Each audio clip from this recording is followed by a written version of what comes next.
Y ahora sí, como te lo anunciábamos, presenta Historia de los Mundiales rumbo a Qatar 2022, Canela Pinturerías, una empresa familiar creada hace 46 años. Calidad, exclusividad, innovación, calidez, alegría y responsabilidad, excelencia y trabajo en equipo. Canela Pinturerías, presente con 15 sucursales en la costa y en la provincia de Buenos Aires. Ariel Bandi, ¿cómo va? Bienvenido, qué lindo, ¿cómo va eso?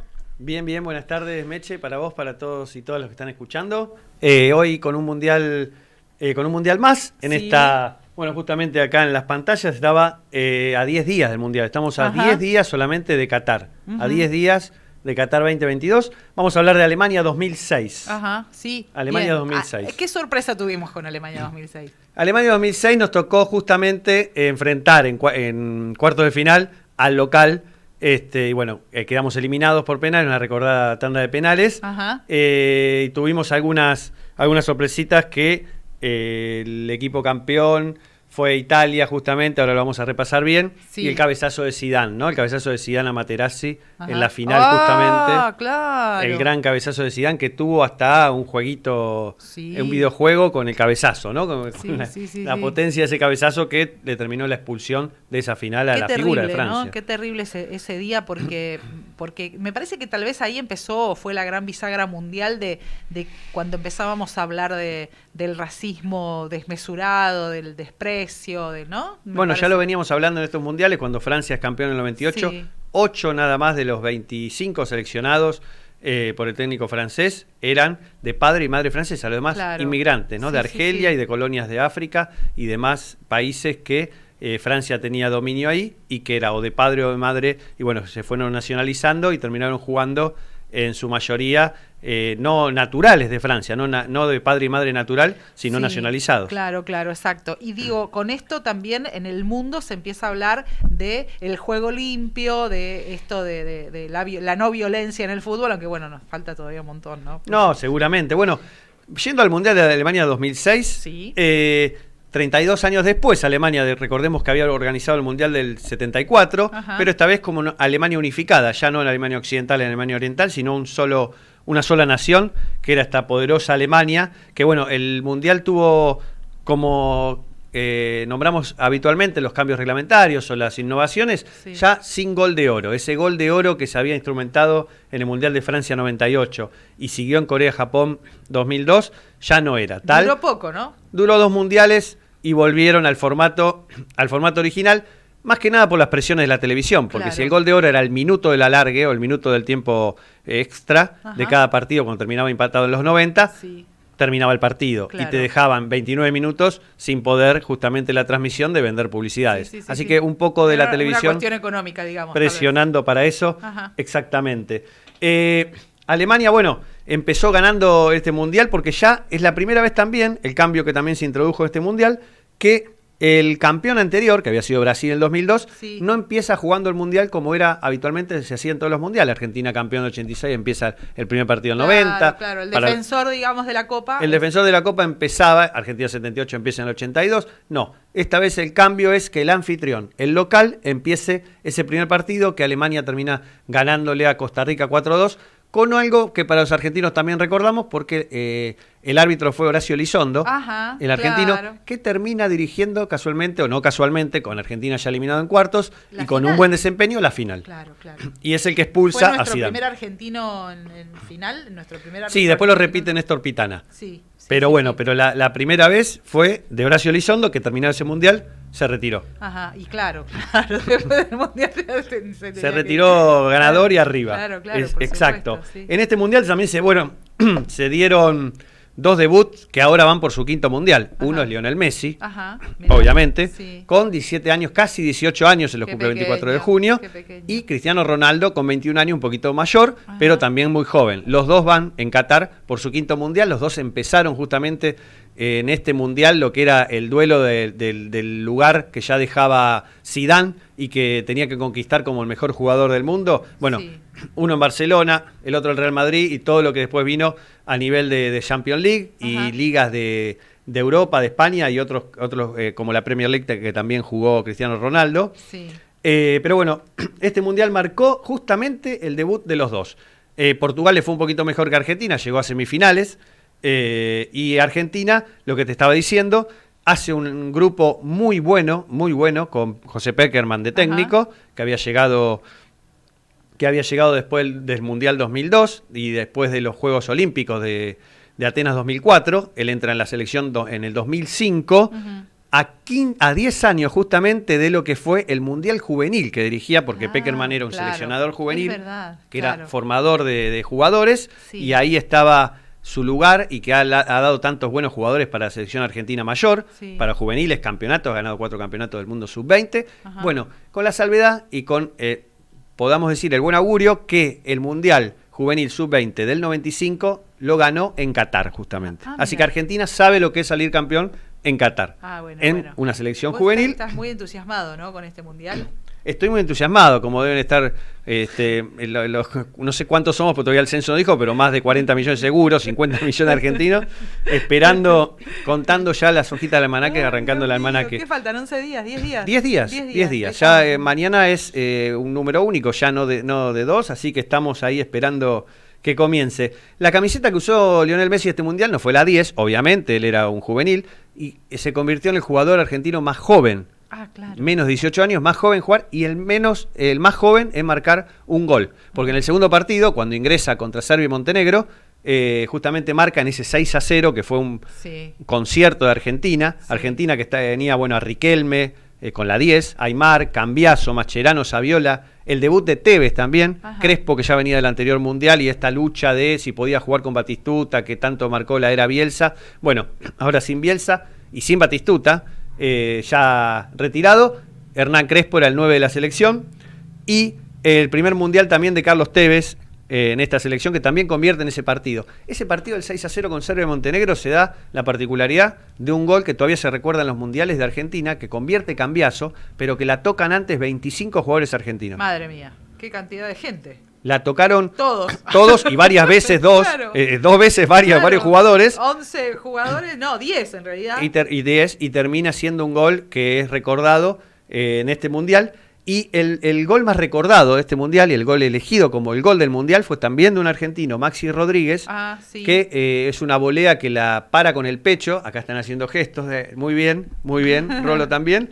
La para con el pecho afuera del área contra México y define de zurda alto al arquero, no la agarra, fue elegido el mejor gol del Mundial. ¿Qué dijiste en ese momento? ¿Lo viste el partido? Sí, grité el gol, obviamente. Y después analizaste como profesional de la comunicación deportiva que sos. Fue un partido muy duro con México, fueron los octavos de final. Argentina pasa primero en el grupo, Holanda segundo, le tocó compartir con Holanda el grupo, el tercer partido del grupo lo empata con Holanda, después es 6-0 con Serbia y Montenegro.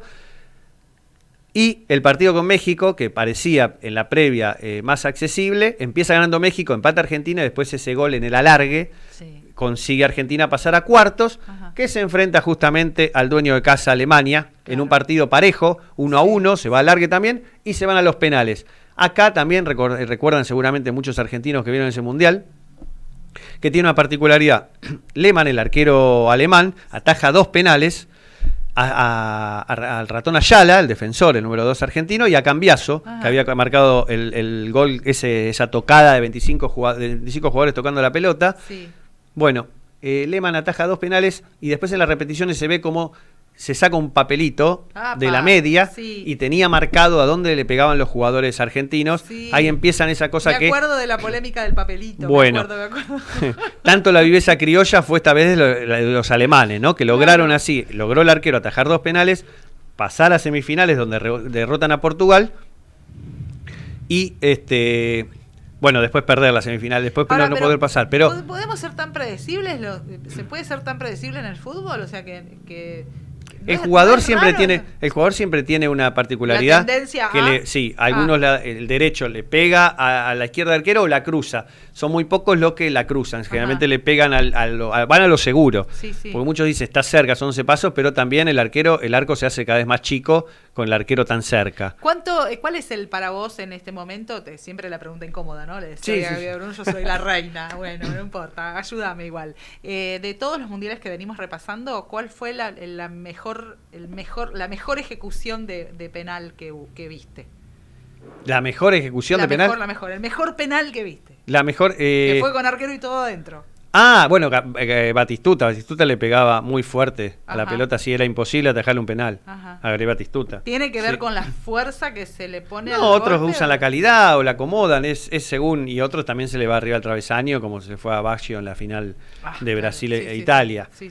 Pero bueno, volviendo a este Mundial, hubo también una particularidad que muchos recordarán, que Messi era su primer Mundial y también fue el único Mundial que jugó Lionel Scaloni. Era defensor, hoy es el técnico. Mirá, y era el que protegía ya a Messi desde ese Mundial del 2006. Así que han pasado 18 años desde esa debut de Messi. Mirá, y el único Mundial de Scaloni como defensor. Jugó pocos minutos, jugó el partido con Holanda que Pekerman preservó los titulares. Jugó pocos minutos Scaloni, pero estuvo en el plantel o sea que es joven Scaloni. De Alemania. Scaloni es muy joven, sí, Scaloni es muy joven. Scaloni no llega a los 40 años. Mirá, no sabía. Muy joven. Mirá, todo lo que sé de fútbol, veanlo ustedes. Bueno, ¿qué va a hacer? Lo estoy aprendiendo con usted. Bueno, en síntesis, Argentina fue un muy buen Mundial porque terminó sexto en la tabla general con 3 partidos ganados y 2 empatados. Invicto. Claro. ¿Qué pasó? Empató con Holanda. No perdió con nadie y eso fue bueno. Y también empató con Alemania, fue bueno. 11 goles a favor y 3 en contra. O sea que si seguía su carrera, era una selección que podía haber llegado a la final, podría haber salido campeón, pero le tocó esta cosa de los penales, le tocó a Alemania y el equipo se tuvo que volver. Sí, Alemania está dentro de los equipos que decimos que son imbatibles, ¿no? Alemania muchas veces imbatible, ha tenido sequías, pero generalmente sí. Pekerman, bueno, después de ese Mundial renuncia mismo a la conferencia de prensa del Mundial y muchos lo critican porque en el último partido, justamente con Alemania, en el alargue, cuando estaba fresco, cuando tenía apenas a punto de cumplir 18 años, no lo puso a Lionel Messi. Claro. Todavía Messi era una promesa, no era una realidad, joven, pero a la vez en ese partido justamente hizo los cambios y no lo puso a Messi, cosa que se le criticó mucho a Pekerman, pero bueno, ¿qué se le puede decir después de 44 este tiene Scaloni. 44, perdón, yo que no llegué a los 40. Néstor de Radio Noticias, que muy bien, es Néstor de la gente que está atento muy a todos bien. los detalles, porque Muy tengo bien. el productor y al atento. Muy el bien. productor se está ocupando del programa, él en los detalles. Me parece muy bien. Del equipo perfecto tengo. Hay que estar en todo. Bueno, Pekerman después dirige a Colombia, porque sigue su carrera de técnico de selecciones, en 2 mundiales, en Brasil 2014 y en Rusia 2018, y lleva a Colombia a los cuartos de final por primera vez en su historia, y ahora está en Venezuela, empezando un ciclo con un seleccionado que va a ser difícil que lo lleve al Mundial, pero que Pekerman trabaja muy bien desde la parte de las inferiores y con los juveniles. Así que puede ser que Venezuela resurja y pueda volver a ser lo que alguna vez la vino tinto, ¿no? amagó ser. La vino tinto de Venezuela por el color de su camiseta, muy parecida al granate de Lanús. Sí, claro. Bueno, la final justamente de este Mundial fue esa que recordábamos, el cabezazo de Zidane. Uno se queda con el cabezazo de Zidane a Materazzi. Y porque vos decís tal mundial, y hay determinados hechos de cada mundial que quedan en el imaginario, ¿no? Supongo, que quedan ahí en el, ¿no? Que quedan ahí, claro, justamente, sí. que quedan, pero bueno, el cabezazo fue más, hoy por ahí si decís cómo se definió ese partido y te hablan, o cómo se definió la final y te hablan del cabezazo de Zidane. Lo que pasa es que Zidane venía de ser la gran estrella del 98, de levantar la Copa Mundial por primera vez con Francia, llegaba a este Mundial consagrado y a la vez hizo un gran Mundial y en la final también se da la particularidad que los goles los hacen Zidane y Materazzi. Claro. Los dos involucrados en ese cabezazo que después se reprodujo por todos lados. ¿Se supo qué pasó? ¿Qué fue lo que hizo que Materazzi le dé semejante tucumanazo a...? Hay distintas versiones, nunca lo aclaró Zidane y Materazzi menos. ¿Saben ellos que eso se llama tucumanazo en Argentina? No sé, pero hay distintas versiones. Una que, bueno, lo insultó por su condición de argelino, como si eso fuera un insulto, pero bueno, que se usa mucho por africano y demás, a Zidane. Otra que Materazzi conocía situaciones particulares de la hermana de Zidane, pero bueno, eso sería para un programa de chimentos, déjelo. Pero ninguno de los dos lo aclaró. Saber. En los penales, el que erra justamente su penal, que lo estrella contra el travesaño, es el jugador que hablábamos el otro día, David Trezeguet, nacionalizado argentino. Así, bueno, después el arquero italiano consigue atajar 2 penales y así Italia gana un mundial que en la final y Francia tenía todas las apuestas puestas para ellos. Y además no iba ni ganador Italia, me parece, ¿no? Italia no iba para nada ganador, para nada ganador. Del montón era. No solo era el montón, era un estilo de juego muy... Estaba Pirlo en el mediocampo y Del Piero, que eran los que generaban fútbol, pero a la vez tenía en Gattuso, en el mediocampo, un perro de presa que mordía todo, y bueno, Materazzi en el fondo. Era un equipo bien italiano, del catenaccio italiano, de esperar. Perdóneme, pero la facha que manejaba la zurra no se puede creer. ¿Pirlo? No, todos. La facha. Todos hermosos los jugadores de esa selección. Increíble, qué maravilla. Bueno, veo que se quedó con ese detalle. Me parece quedé muy con bien. ese detalle porque mi marido era italiano, entonces estábamos ahí mirando. Muy bien. Y yo lo único que miraba era eso, la facha que traían cuando bajaban de los micros, porque empezaron a ir bien vestiditos, ¿no? Bueno, sí, claro, ellos con el traje y todo. El italiano era el que mejor se vistió. Pero ellos, ¿no empezó ahí el tema del traje también? Sí, un poco en Francia ya. Veo que estoy un poco con la moda. Estoy un poco con la moda más que con el fútbol. Está bien, está bien. Después en serio que era un desfile de modelos. Después en el mundial, en el último mundial de Rusia 18, que Argentina tocó jugar contra Islandia justamente, ahí aparecieron los Thor. Ah, claro, todos los vikingos. Estaban todas con eso, pero bueno. Pero no era tan interesante como la zurra. Son gustos. Bueno, después de su mundial que gana Italia gana la 4ª Copa del Mundo. Claro. Porque después de 24 años, después de España 82, consigue ganar su 4ª Copa del Mundo. Ya había ganado 2 en la era de Mussolini, lo vimos acá, en el 34, en el 38. Después hay una gran sequía de Copa del Mundo para Italia, bueno, hasta el 82 en España. Y consigue en 2006 en Alemania ganar su 4ª Copa del Mundo. Después de ese mundial, Italia, con el plantel muy parecido a en Sudáfrica 2010 se volvió en la fase de grupos. Ajá. En Brasil 2014 vuelve a quedar eliminado en los grupos y no pasa a octavos. Y en Rusia 2018 y en Qatar 2022 no clasificó. Claro, cada vez peor. O sea, de ganar una Copa del Mundo a no pasar los grupos 2 veces, imagínate si esto pasa en Argentina. Sí, no, les prende fuego la AFA. A pesar de que en el 2021 salió campeón de la Eurocopa, tras 53 años de no lograrlo, en la Eurocopa jugada en Inglaterra. Igual te voy a decir algo, los italianos, bueno, nosotros tenemos mucho de sangre italiana, ¿no? Mucho. Bueno, sí, yo tengo, muchos tienen, sí, seguramente. Esa pasión futbolera viene de ahí, ¿eh? No sé cómo no prendieron fuego allá con esto de que no pasó en el Mundial, no sé qué habrá pasado. Es verdad, la verdad es verdad eso. Sí, le deben haber mandado la Cosa Nostra para que arregle algo, pero no arreglaron nada. Así es. Te dejo, para despedirnos, algunas curiosidades del Mundial. Sí. Hubo más debutantes que en otros mundiales. Angola, Ghana, Togo, Trinidad y Tobago, Ucrania, República Checa, que había sido Checoslovaquia y quedó disuelta, Costa de Marfil y Serbia y Montenegro. ¿Y qué pasó con Serbia y Montenegro? Es la división de Yugoslavia, cuando Yugoslavia se divide. Sí.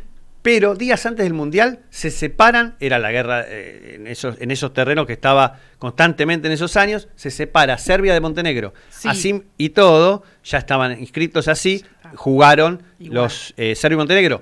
Pero dentro del plantel había serbios y había de Montenegro. Claro. Entonces que el plantel, bueno, fue un Mundial para el olvido, para ellos un 6-0 contra Argentina. El plantel estaba totalmente dividido porque sus familias estaban en guerra, tanto serbios como Montenegro. Y ellos estaban tratando de armar un plantel, un equipo adentro de una guerra que era, la verdad que era, que fue horrible, ¿no? Una situación horrible en los Balcanes ahí.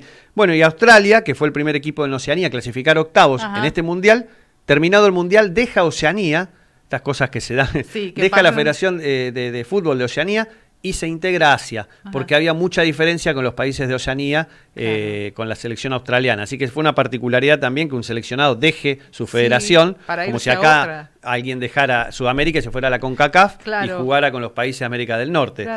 Fue un suceso muy raro, como el de Suiza también, que fue el primer equipo en los mundiales eliminados en octavo de final sin haber recibido ni un solo gol. Qué bárbaro. Empatando los partidos, ganando otros y perdiendo por penales en octavo con Ucrania. Pero no le hicieron goles. Pero no le hicieron goles. Claro. Fue muy llamativo que sin haber recibido ningún gol quedó eliminado del Mundial. Pero bueno, estas son las clasificaciones. Argentina en este Mundial, como te decía, ganó 3 partidos, empató 2, 11 goles a favor. También se fue invicto, pero no llegó. Y se fue invicto. Claro. Con solo 3 goles en contra, se va en cuartos de final. Así que bueno, en 2010... nos vamos a encontrar mañana con un mundial donde nos volvemos a encontrar con Alemania en cuartos de final. Madre mía. Gracias, Ariel. Dale. Nos vemos mañana. Gracias. Presentó Historia de los Mundiales rumbo a Qatar 2022 Canela Pinturerías, una empresa familiar creada hace 46 años. Calidad, exclusividad, innovación, calidez, alegría y responsabilidad, excelencia y trabajo en equipo. Canela Pinturerías, presente en las 15 sucursales en la costa y en la provincia